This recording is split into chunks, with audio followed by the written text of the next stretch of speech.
So hello and welcome to the International Transport Forum's Ask the Author on Measuring New Mobility, Case Studies and Best Practices.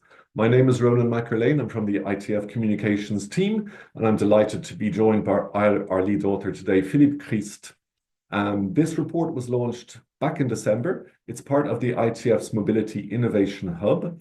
I'm going to pop in a link to the report into the chat windows for those on Zoom. If you're joining us on social media, on YouTube, on LinkedIn, etc., and you'd like to ask us questions, please use the link on those channels to join us on Zoom and ask your questions. To do so, use the Q&A, the question and answer function in your Zoom window, which will help us to moderate as many questions as possible. So the report launched, as I said, in December during our Beyond the Horizon conference, the second edition of our Beyond the Horizon conference in Korea. And it's a follow-up report to our 2023 report, which was the first ever on the classification of new mobility. So we'll have a 10-minute presentation from Philippe, followed by your chance to ask us the questions. So without further ado, over to you, Philippe. Thank you, Ronan. And as it is still January, Happy New Year to all of you joining us. I'll be, as Ronan said, presenting the results of this report. I would like to underscore that my two colleagues, Nick Karos and Rakele Poggi, also contributed to this report, even though they're not on this call today. Now, this report is the second in two reports that we've undertaken, two projects that we've undertaken looking at how to measure new mobility and new mobility services. And in the first one, we looked at definitions, indicators, and started looking into the question of data collection. And in the second one, the one that we're presenting today, we've looked both around the world at the ways in which different authorities at different levels are collecting information and measuring new mobility services. And we focus on 9 specific case studies to get some very specific insights. And so this is what I'll be sharing with you today.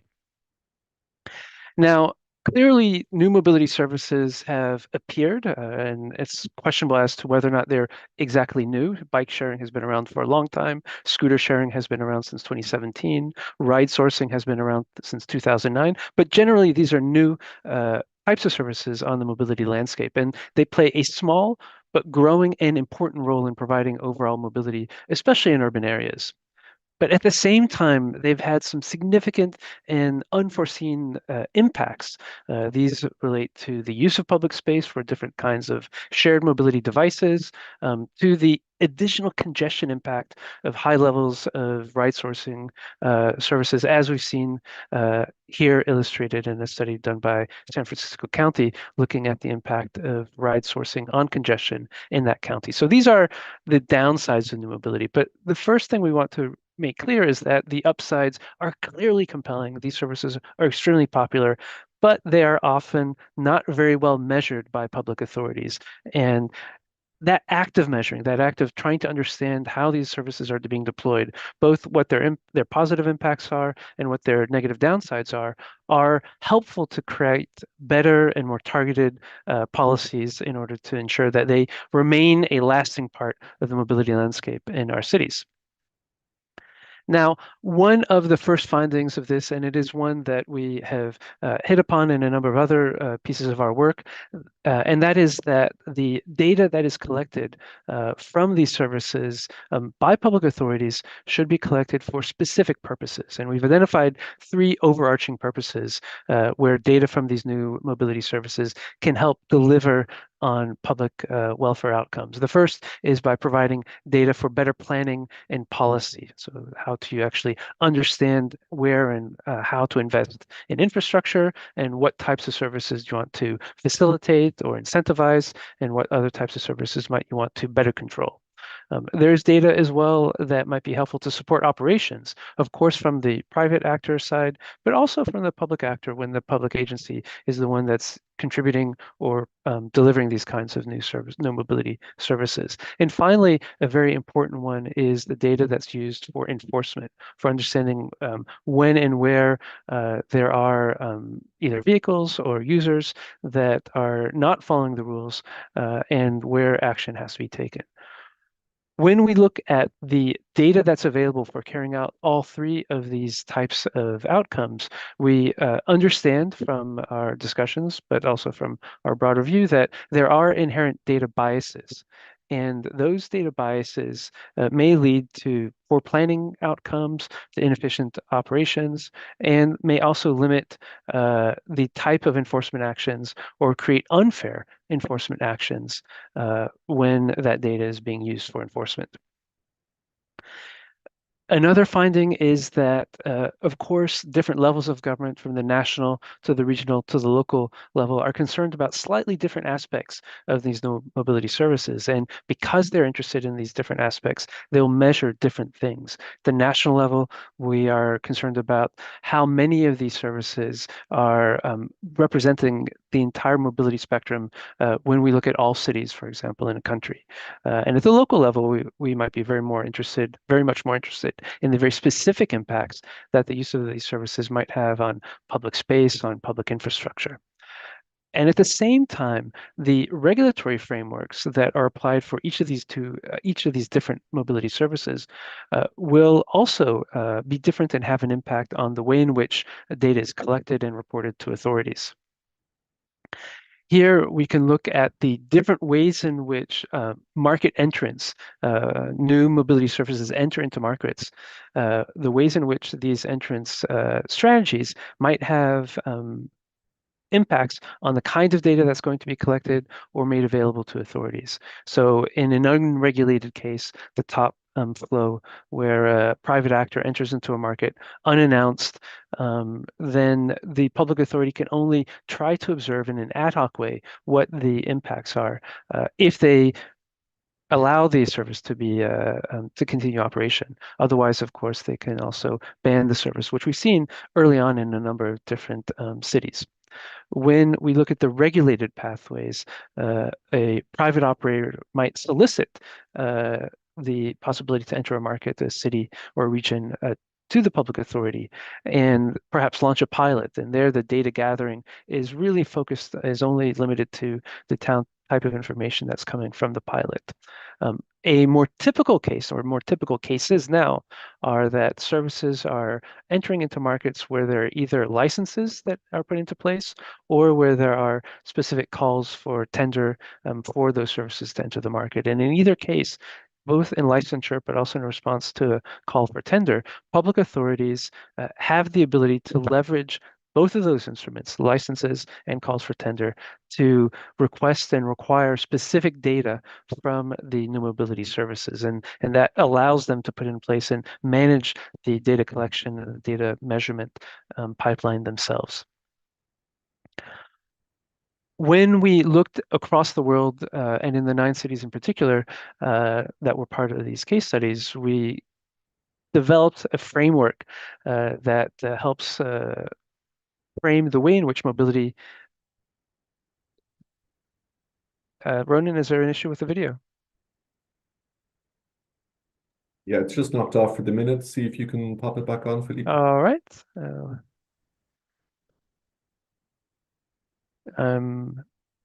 We can see your slides, however, so it's okay. Okay, perfect. All right. Well, so back to the guidelines for mobility collection by public authorities that have emerged from the scan. There are a number, 5 issues that we've identified that we highlight in the report. The first is that the fundamental basis for data collection must be put into place, must be defined. The data collection is purposive to that basis, so it responds to that basis for data collection. The data processing should be transparent and relevant. The retention and use of data is limited and documented. And finally, the destruction and retention of data should also follow specific policies, especially for the kind of more comprehensive data gathering that's linked to enforcement. And I'm going to. Can you see my next slide? Because my screen has gone blank. Yeah, it's fine. We can see your slide. There's All a right. small message over it about virtual background, but it's pretty much okay. I will do this from memory then. So we looked at 9 different case studies. Those case studies were Antwerp, Berlin, Brussels, Manila, Mexico City, New York, Providence, Stockholm, and Tel Aviv. And a number of findings came out of that, but we wanted to highlight 3 today. And the first one of those is that the method of procuring or licensing the services is going to have an impact on the ability to measure data, as I noted, but the design of the procurement and the licensing processes are really fundamental to how well or how poorly the data measurement exercise is going to be carried out from the public authority. There are clearly some cities, Antwerp, Brussels, Stockholm, that have learned lessons in how to procure these services and really integrated specific clauses that enabled them to gather the information they needed in the format that they needed for many of these new type of mobility services, especially for micromobility services. The other element that came out is the number and the type of performance indicators are not going to be uniformly available or uniformly of high quality or sufficient quality to carry out those tasks that I highlighted at the outset. And there's some very practical considerations that are linked to that. The first is that in some cases, public authorities at one level may not have the legal authority to collect some of that data. That certainly was the case in Berlin. In other cases, it may be that the precision with which or the manner in which these indicators are specified, for example, specifying a geofencing zone for low-speed operation or for parking corrals, may be specified by the public authority in one way, but in a way that's incompatible with the way in which the mobility operators themselves understand where their services are, where their vehicles are, and how available those services are to users. And so there are issues about interoperability, but also the way in which communication of these different factors are being made outside of the operator and the public authority. And finally, another recurring theme, especially for many of the newest mobility services and the newest mobility syntaxes, data syntaxes that allow the measurement and tracking of these services, is that there are real skill gaps between public authorities on one side and the public or the mobility operators on the other side that are producing a lot of the data. Uh, One of the things that came up in at least 3 of the cities is a need not only to look to external data processors to help collect the information, to collect and help measure the activity on the ground, but also to have staff skilled enough in those places to understand the ways in which these contracts should be specified and to oversee the relationship with this third-party data processor. We have 4 recommendations from this report. The first is that those authorities responsible for providing and measuring new mobility services and providing the framework in which they operate should limit the reporting requirements to the data that are essential for carrying out public authority mandates. At the same time, there's a need to coordinate new mobility data collection across a number of different levels of government. And so there shouldn't be a call from the national government that duplicates practices that are already in place at the regional and local level. And likewise, local and regional level data measurement and data collection efforts should feed into, where relevant and where appropriate, into national data and statistical gathering. That, of course, that coordination is a key issue, especially for our membership, which, of course, are national level ministries of transport. And finally, as I noted in the last finding, that there's a need to develop the capacity for public authorities to collect, process, and analyze new mobility data and or to oversee how that measurement and how that collection is undertaken by third parties. And with that, I hope that I've come to the end of my slides since I can't see them. And back to you, Ronan, and let's go with the questions. Thank you very much, Philippe. But rest assured that we can see your slides. There's just a dialogue box over the middle of them, but we'll sort that out for our next Ask the Author. But thank you very much indeed for the excellent presentation, a very quick overview of a new and emerging and very complex issue. Now it's over to our participants. It's your chance to ask the questions. Use the Q&A, the question and answer function in your Zoom window, which will help us to moderate as many of your questions as possible. To get kicked off, Philippe, there's an overall question basically on how important and why are we measuring new mobility services and why shouldn't we be measuring all forms of mobility in the same way? Can you speak to that? Yes, of course. I think there is a focus on new mobility services precisely because they are new and because they've arrived, or they did arrive when they first appeared in a very busy environment, especially as they were being deployed in many cities. But they're also being deployed in a very busy regulatory environment where the norms for data collection and measuring those other activities were already in place, and there was really no visibility or no real visibility on these new services. And so there is a scramble to try to understand why or what the impacts of these services were. And that effort to collect that information happened first at the point of first contact. And so this was in cities and regions. It's at that level, at that moment, when the different methods that were first deployed to understand the impact of these services were in fact developed. There are a number of cities and regions and a lot of organizations, including Polis here in Europe, that tried to understand how cities were reacting to that. And one of the clear messages and one of the clear findings from that work is that cities were trying to measure quite rapidly all these new phenomena. But there is a bit of the light post phenomena going on here because most of these services are digitally enabled services or digital services. And in that respect, they, by default, have the possibility of creating a lot of data. A lot of the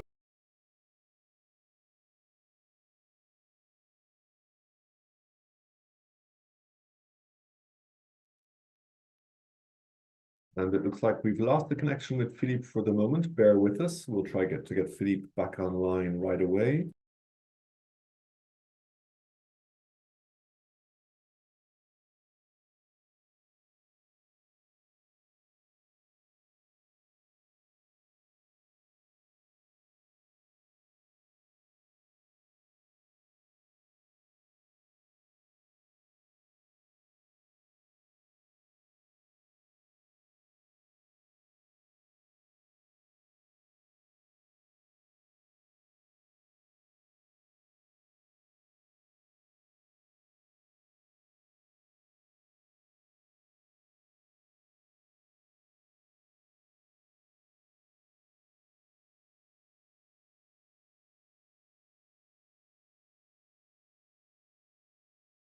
The camera just back on there.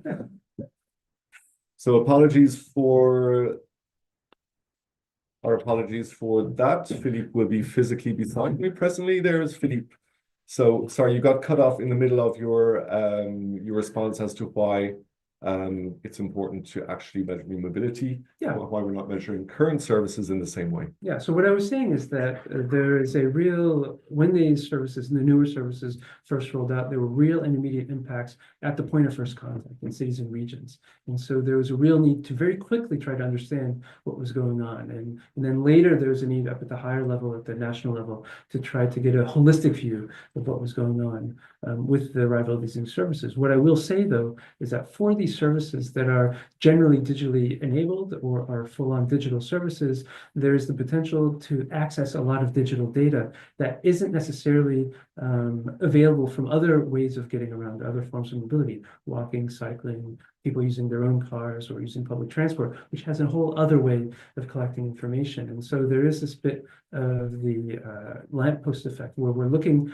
now where the light is in these digital services with a high degree of precision in our understanding of many of these phenomena. And we're not applying the same kind of approaches to gather information about services in other domains that aren't digitally enabled. And I think in the long run, there will probably be some kind of equilibrium reached between those where we might collect less data from the newer services and certainly a lot more data from not the legacy services, but the historic ways of getting around cities. So thanks very much indeed, Philippe. Take a question. Don't hesitate to use the Q&A to send in your questions. The next question is from Nicolas Beaumont, who says that in your recommendations, you recommend to coordinate between public and private. How would you actually achieve that? So what we can see is in practice, a number of cities, including those that we looked at in our case studies, but also from other groups that were looking at this, that the kind of dialogue that exists in a city about how and which new services are going to be allowed to operate and the rules under which they're allowed to operate is one that is ongoing in those cities that have most successfully rolled out or created a good environment for these systems and the services to roll out. So it's not just a question of imposing reporting rules against those new mobility operators, but really trying to understand with them what type of information from these new mobility operators is available, is legal for them to provide, and delivers insights to the specific mandates that public authorities have to carry out. Those mandates being the coordination of the use of public space or safety. And that dialogue, when it has been carried out, is one of the marks of a higher quality of new mobility service integration. So it is, of course, discussion, but public authorities in the end are the arbitrators of public space. And so it is their responsibility to set the rules, but that should always be, of course, in dialogue with some of these. The old model of services coming into cities and then presenting the cities or region as a fait accompli is one that's almost rare to the point of not existing anymore. Thanks indeed, Philippe. And we have a question from an anonymous attendee. We do allow anonymous questions about risk. So Philippe, you say that there's a risk that data collection could be biased. Can you provide some more information on what kind of biases are the most common and what the risks are? When we look overall at mobility data measurement or mobility measurement, the clearest biases are those that relate to what we cannot see in our data collection methods. A typical case in many cities, in many places, is that pedestrian travel is rarely measured in the same way as motorized travel. Travel that doesn't take place on instrumented roadways, for example, is also going to be something that is harder to understand and harder to grasp in our data collection methods. So there are those biases. There are also biases as to where we're collecting data. Are we looking at data only in the center of cities where there's a lot of activity and less in the periphery? If that's the case, then there's a bias to the kinds of activities and services that are being rolled out in the center of cities. And a final bias is that we tend to focus, or the way in which we collect information about mobility tends to focus on certain types of users and not others. For example, if we look at overall congestion indices in cities, we're focusing really on road congestion. And our understanding there is that people who are traveling in cars are negatively impacted by congestion. At the same time, there's a lot of congestion in public transport in some cases. In any case, those using public transport are not being integrated into that overall view of congestion. And so we know that that's going to be a higher percentage of women, a higher percentage of care workers, people providing care for the care economy, and those are left out of these kinds of types of measurement efforts that focus only on the instrumented roadway. So there are a number of different types of biases that can emerge, and we touch on some of these when they relate to new mobility services here. Thanks indeed, Philippe. Just before our next question, we'll send a little poll. Please don't penalize us from the technical hitches that we're experiencing today. Then we move on to questions from Sarah Abel on data interoperability. So how do we get to most effectively to data interoperability? And what area do we need data interoperability most to solve the problems on the ground for users? For those services that have a digital backend, the main issue with data interoperability is not necessarily the lack of a unified data syntax or language that enables us to work with all those the data from all those different sources in one way. It relates more to the lack of a common structure for that data. Because if you have a common structure for data in micromobility, in public transport, and in road transport, where people traveling in cars, then you can understand how more easily to map one system to the other and gain insights that are relevant from a public policy perspective. So that's one thing. The second thing is that if there's one gap, it's the fact that in fact, the majority of what happens on roadways both in cities and elsewhere, is not delivering the kind of data that we have for some of these newer mobility sources. And so there is a lack, not of interoperability, but simply of any kind of data that's being produced that is comparable to these new mobility services. And as I said previously, that's probably something that will change, where you'll see a higher amount of data being produced by vehicles in an anonymized way, and perhaps less very detailed data from new mobility service users. Thanks indeed, Philippe. Another question on data from Demantos Lasiokas. Could proper collection and usage of data prevent micromobility from unfair biases against them regarding their perceived lack of security or for parking irregularities? That goes specifically to the point that Emma just made. We have looked at studies that try to address what is the scale and frequency of issues relating with micromobility and e-scooter parking in general. When there have been studies that look in detail, what emerges from that is that there is an analogous and sometimes even greater pattern of poor and obstructing parking by cars and vans that isn't captured in the same way. And so on the one hand, we can try to understand where the number of poorly parked or illegally parked in many cases e-scooters are. We don't have the ability to quickly compare that to other types of vehicles. And so that goes back to needing to have access to, or needing to be able to put in place the collection of information that allows, analogous information that allows us to make this consideration. And the same is true for safety data as well. Okay, thank you very much indeed. There are a few minutes left. Don't hesitate to pop in your questions into the Q&A function in the Zoom window. One of our final questions is on the link between the national approaches to statistical data gathering and local new mobility service measurement. What's the link between both of those?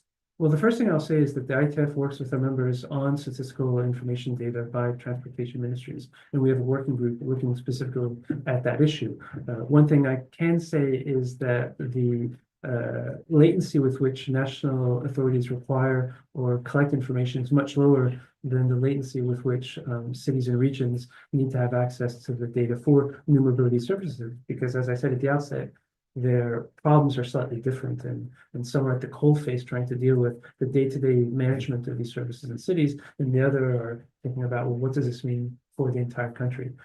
I will say that at the national level, it's important that the kinds of data syntaxes that are going to be used to specify data collection should be aligned with what is being deployed at the local and regional level, if only to make it easier to aggregate and get those higher level insights at the national level. If the national authorities collecting data based on surveys and they're encoding it in a very different way than cities and regions are collecting that data in real time from operators, then there's already clearly a roadblock between those two forms of measurement of these new mobility services. Okay, thank you very much indeed, Philippe. We've come to pretty much the end of our time. Now we have no more open questions, which means that we've answered all of your questions on new mobility, which is great. There is more work coming in this space, so do stay tuned through our newsletters and on social media. And don't miss our next Ask the Author, which is on our flagship road safety report coming out tomorrow. The Ask the Author will be at the end of next week for that. So Philippe, lovely to have you directly in the studio, in real life. And we look forward to seeing you again. Thanks indeed for your participation and your questions. We'll see you at the next